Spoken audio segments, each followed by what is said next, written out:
who just connected with people in ways that only he could. For instance, if we were in India, he'd say, Arvind, I must have been an Indian in my previous life.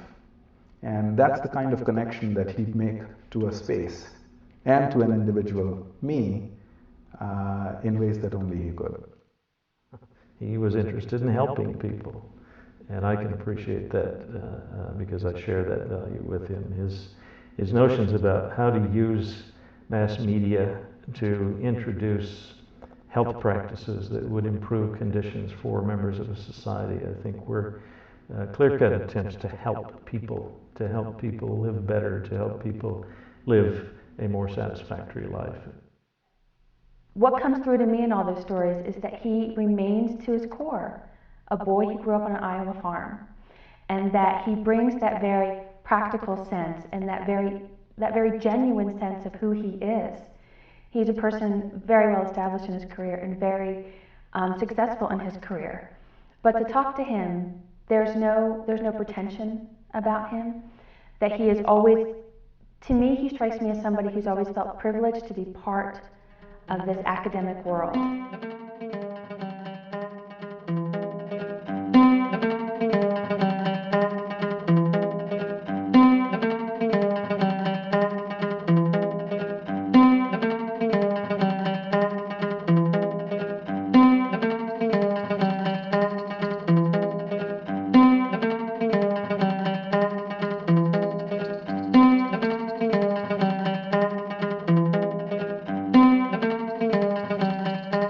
Everett Rogers was known as a warm and generous man, a brilliant scholar, and a gifted teacher.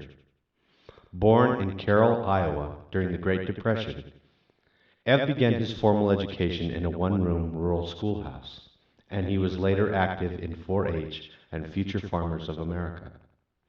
As a young man, he believed he would become a farmer. Like his grandfather, his father, and his uncle. Early in my life, I thought I would be a farmer. I was sure I would be a farmer. Having grown up on a farm and having a family farm. But then as I went through high school, I began to think more and more about going to college. And going to college meant adding some skills that didn't head me in the direction of farming. And I knew I was looking for a job, a kind of occupation that I would be happy in. My father was more or less forced by his family into being a farmer instead of being in electronics. So I finally found it, teaching. And I've never given up on that sense. And that was 45 or 46 years ago. Ev Rogers died on October 21st, 2004, after a prolonged battle with cancer. His friends and colleagues remember the great courage, discipline, and dignity he brought to his final days. On October 14th, just days before his death, he met with graduate students in his home for coffee and conversation. As always, their needs and interests were his first concern. World famous, the most cited communications scholar in the discipline, the super busy, always has something going on, always doing something, and yet if a student asks, can I see you to talk about my thesis, my dissertation, my research ideas, he whips out his appointment book and I think, okay, maybe he's going to schedule something for 3 weeks from now, 4 weeks from now. So I'm available tomorrow at 2. Does that work for you? He was always so accessible. I'd have to say that the 20 years that I knew him, what came through for me as a person who worked with him as a student, as a colleague, as a co-author, as a friend, was his humanity. He was a person who believed in human beings, who nurtured and nourished human beings, who just connected with people in ways that only he could.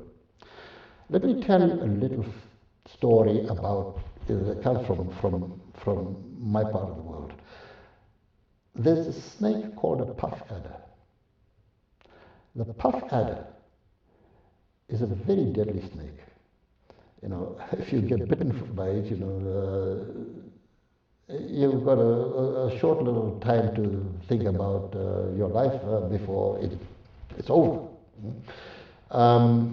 Now, the puff adder happens to be the only snake on God's green earth that is born without the ability to swim.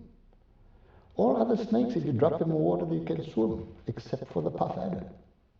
And I saw this being done at a snake show in Zimbabwe. If you pick up the puff adder, and you've got to be careful how you do this, and drop it into water, it sinks to the bottom and hopes for the best. It doesn't wriggle, it doesn't look around, it doesn't, you know, it doesn't do anything, just lies there quietly, hoping for the best.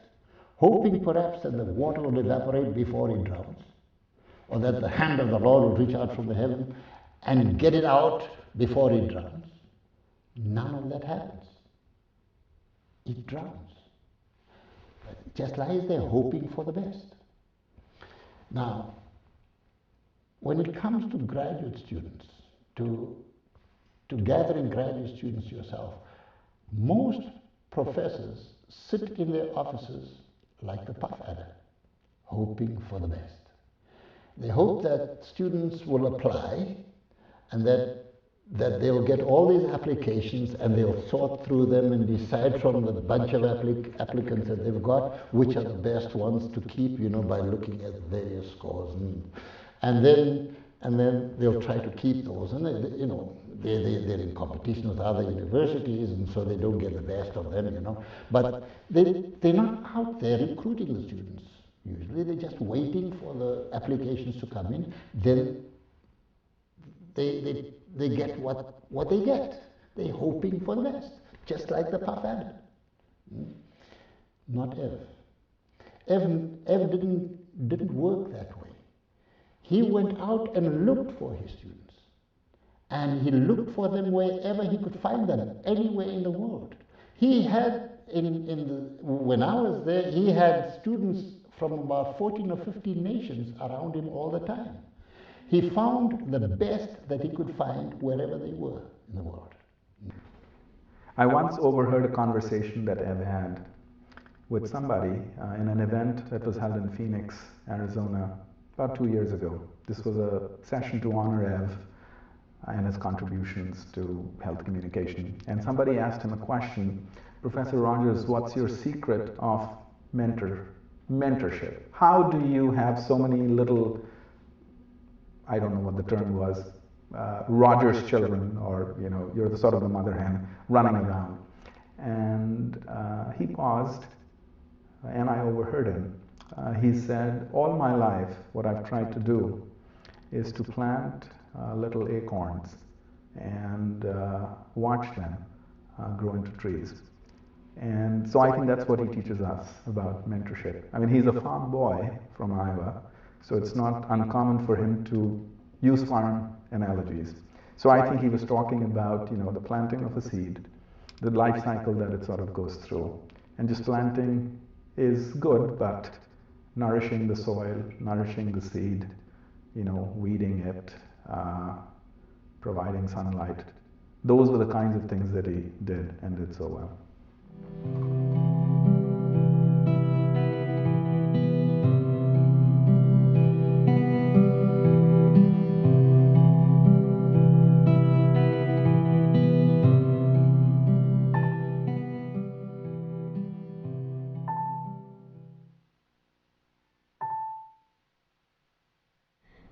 I think Ev's core values, when I think of core values, the thing that comes to mind topmost is discipline. He's very disciplined as a person, very disciplined in his thinking, very focused in his thinking, focused in his writing, and all this comes from a certain kind of discipline. And I think it's a hallmark of a good scholar to be able to, because when you think about it, here's someone who picked up an idea 45 years back and is still excited about it. The author of 32 books and more than 500 articles, Ev was best known for his 1962 book, Diffusion of Innovations. Now in its 5th edition, Diffusion of Innovations has been translated into 15 languages and is the second most cited book in the social sciences. What got me interested in the diffusion of innovations was mainly the fact that my father was not a very progressive farmer. My uncle, who farmed a larger farm next door, Uncle Eddie, was the first to have a corn picker, was the first to have this and that. And 5 years later, we would be following in his footsteps. So that was the beginnings of my interest in why some farmers adopted ideas before others. I could see that it wasn't economic factors. These innovations made money, quite a lot of money, for everybody who adopted them. And so why would farmers be making uneconomic decisions? That was puzzling. I was an undergraduate in agriculture. Then I was in the Air Force, where I learned to do social science research.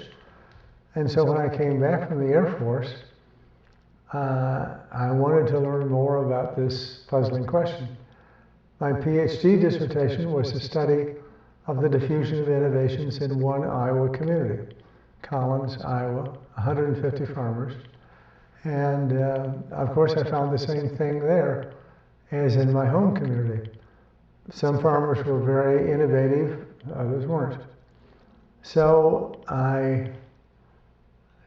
my thesis concluded that one of the main reasons is who talked to whom. If a farmer talked to another farmer about an innovation, and if it worked for the first farmer, then the other farmer was much more likely to adopt. So it was a social process. It wasn't an economic process. And that was my dissertation. And then with a lot of rewriting of the review of literature, it became my first book, this 1962 book. And it was heavily, that book, oriented to agricultural diffusion, because most research had been done on farmers, including by me, but by others too. And, but I argued that this was a general model, that it would apply to school teachers or medical doctors or people in any field. And event sense, research sense, has largely proven that that's true. A good deal of the work of, for instance, what was the Stop AIDS program, revolved around Ev's diffusion of innovations theory. It involved the use of opinion leaders, for instance, amongst these what are often termed as unique population groups, because here's a very diverse city. There were, I think, several hundred programs on HIV/AIDS that were operating in San Francisco, some very small, but they were very highly targeted. So you can imagine gay Filipino men who were bisexual and who worked in rice bars in the city of San Francisco. That's a small population. But opinion leaders were used for that small population to create dialogue and discussion amongst these groups. And we see the value of influence coming in terms of diffusing new ideas about prevention, new ideas about care, new ideas about support, and of course later new ideas about treatment. So the Stop AIDS program, I'd say, in San Francisco was a very direct, clear application of Ev's diffusion of innovations theory. Ev's life and career was an international and intercultural journey. His was a rich and varied life. An academic for almost 50 years, he traveled the world and became one of the most influential scholars in the communication field. So he, perhaps more than anyone else in the communication field during the last 50 years, has worked across fields and across disciplines. So between sociology and communication, and with psychologists, and with folks in public health, international development, a lot of people in education, people in engineering. He has had, not just in terms of research relationships and working on projects together, but his scholarship has resulted, of course, in this paradigm. Perhaps he will be remembered as being very central in the institutionalization of the communication field, perhaps. Clearly he's played a very strong role in that field, in our field, but the fact is, I think, he has been between fields and between disciplines, and that's where he's wanted to be, because that's where he's seen the greatest value in terms of social problems and social solutions to problems. I'd like to be remembered not just for my academic accomplishments, although I'm happy with those, but as being someone who left the world a little better than when I came into it. And the fact that my main theory, diffusion, was a means of bringing about change.